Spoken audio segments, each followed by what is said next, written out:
एगो बात बताई त बताए देबू का लाइल बानी से नूरा लगाए देबू का। ओहो हो गए 3 निर्गुण के भाव निर्गुण के भाव गजल के भाव लेकिन ये गाना बड़ी ट्रेंड करता रील।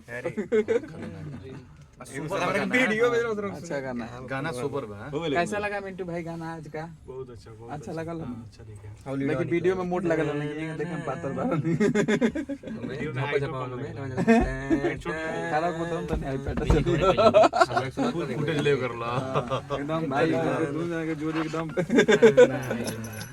राम लक्ष्मण का लगता।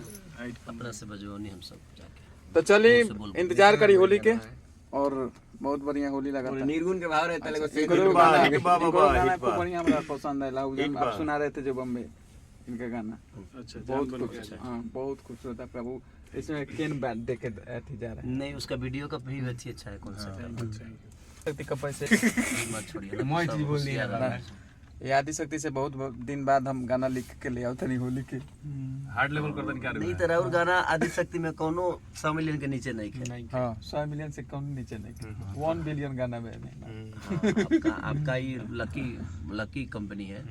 एगो गाना श्याम को बहुत बढ़िया लगल कि नाचो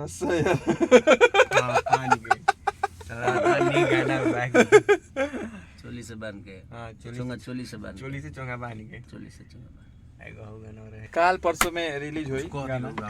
तो हमारे तरफ से ढेर सारा बधाई के पात्र है ये जब तक धरती पे रहे तब तक तांडव करते